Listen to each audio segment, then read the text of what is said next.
It's been a while since I've done one of these, and I'm doing things a little bit different. But what I really want to get to is the fact that Verizon has really let me down. So here we go. It's the holidays, and many of you may be considering upgrading your cell phone. Many carriers like Verizon will make these wonderful offers for your trade-in. And I fell for one of these back in the summer.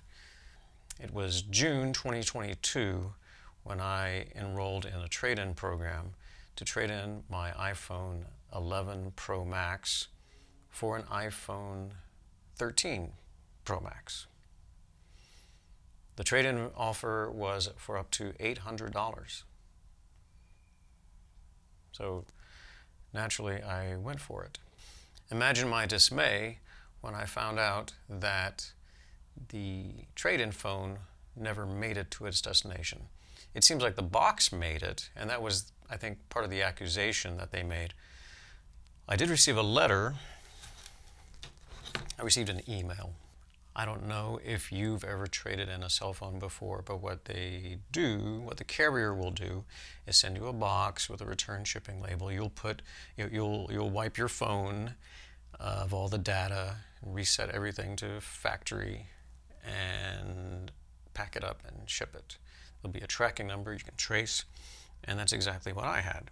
I got the confirmation that the package was delivered to a loading dock in Fort Worth in early July.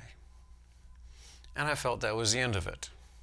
But in early August of 2022, I received an email that said my promotional credit has been removed from my account, that my mobile number was disqualified. And that was because they felt that I had not held up my end of the deal and returned the iPhone 11, which I had. I had the tracking number for it.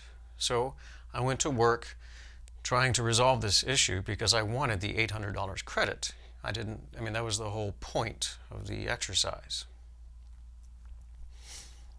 And we started up with a CSR who asked me for the tracking number, who asked me for all kinds of details like the offer code.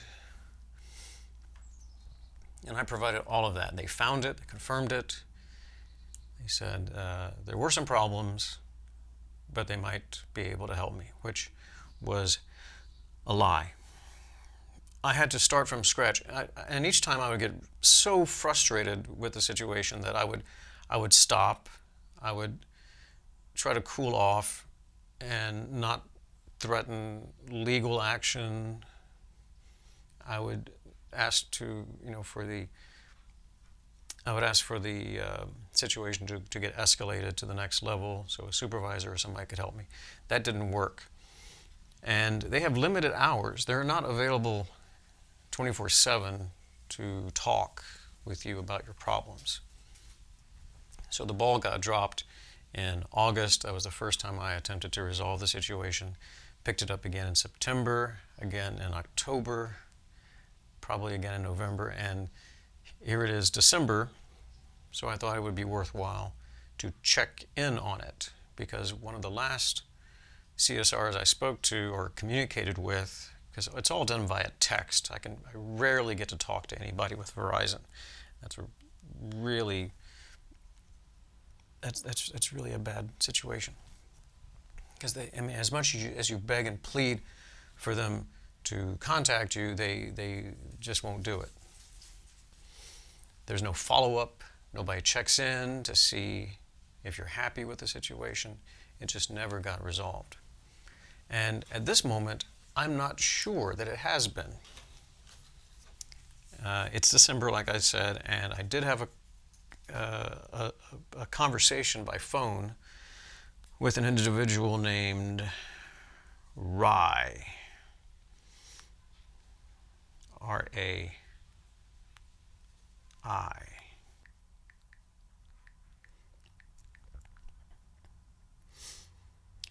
So, like I said, the value of the trade-in was $800.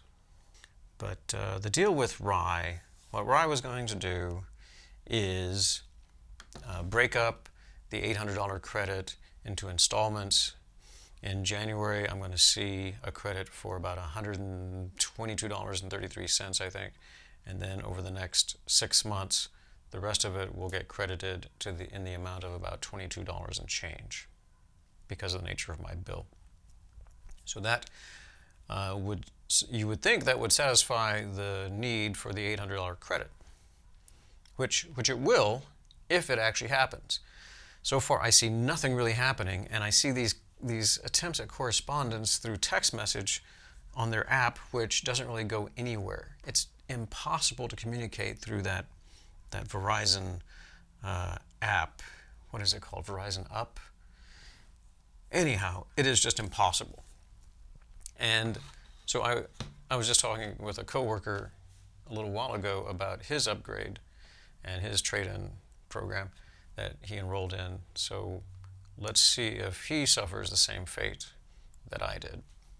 So I don't like to complain, but there's a point where you feel like you're banging your head against the wall and you're making no progress with these guys.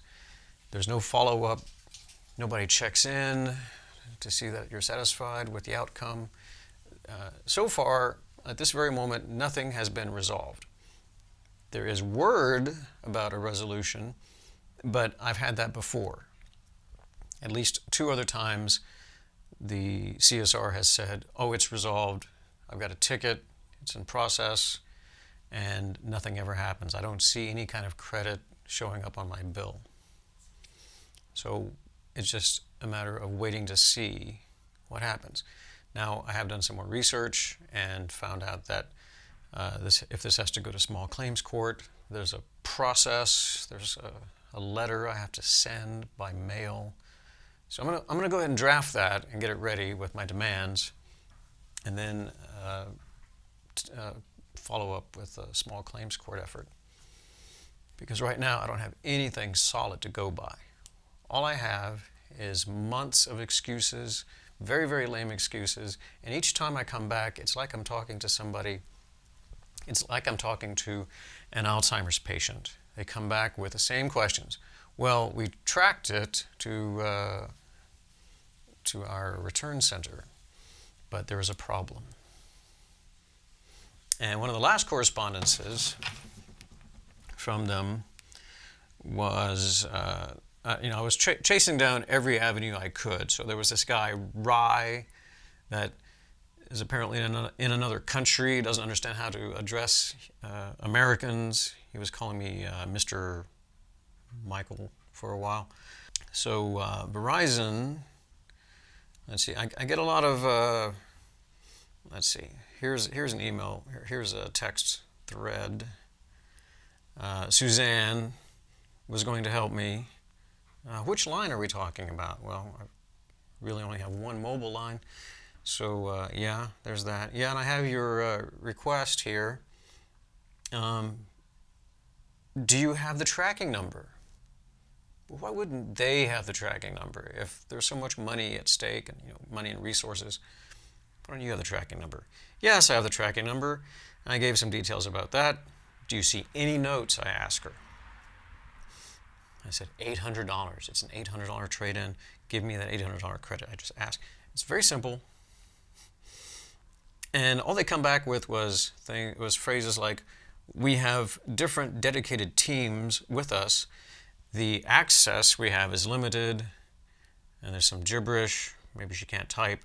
I get the option to reinstate the credit for you today. I will certainly get this done for you. Can you help me with the submission ID? Which I did. But apparently, that submission ID got changed, altered somehow in the process, so that original submission ID is invalid, and I was never given the revised submission ID. So she writes, that's the wrong ID. So give me the submission ID. Then I'm passed on to somebody else. Apparently her shift was over. She didn't even say goodbye. It just got handed over to somebody. Her shift ended, whatever happened. and I'm showing that the submission ID you shared is incorrect. Please check it and share it again. Well, I did. It's copied, it's pasted, it's all the information I have. Well, somebody got back and said, we appreciate your patience, months of patience. Here's the ticket number. We see there's been an ongoing concern with the device trade-in. Well, that's good. Ongoing concern. The last account notes show the warehouse has not received the trade-in. So what am I supposed to do? I have the tracking number. It shows the tracking number for the box, for the return. It was tracked to a loading dock in Fort Worth where everything seems to have gotten dropped. So what am I supposed to do? Am I supposed to start my own investigation and go to Fort Worth, find this loading dock, find the personnel, interview them, and get to the bottom of it? I don't think so. I don't have Patreon funding that would help me become an investigative journalist.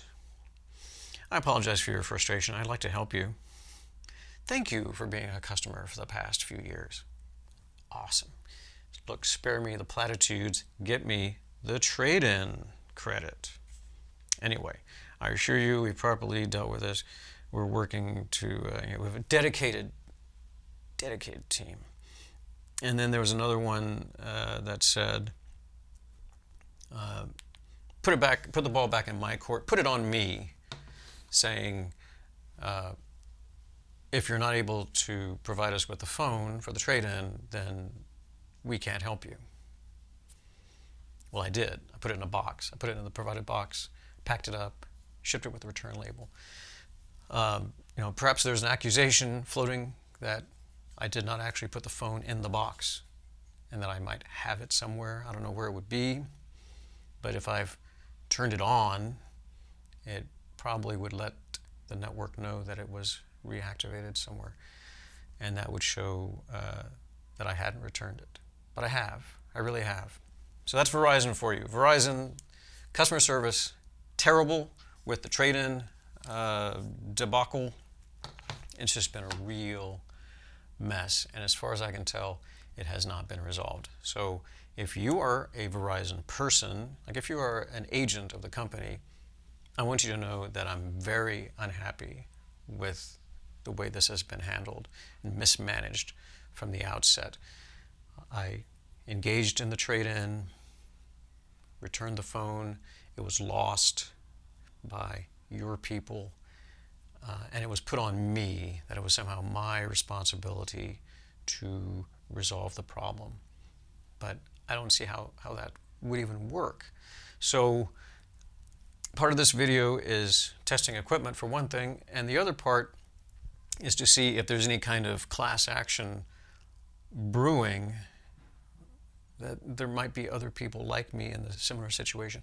I find it kind of difficult to believe that this cloud that is hanging over me is hanging over anybody else, but there might be some other people out there in the same situation whose phones were lost, maybe at that same facility in Fort Worth, maybe by the same personnel, and maybe it's an ongoing problem for Verizon at that facility. I would like to get to the bottom of it. I really would enjoy an investigative journalist going after this if I'm not alone in this issue, if there are a dozen or two, or how many people do there have to be for somebody to pick up a mantle and try to champion us in this. Because sure, my guy Rye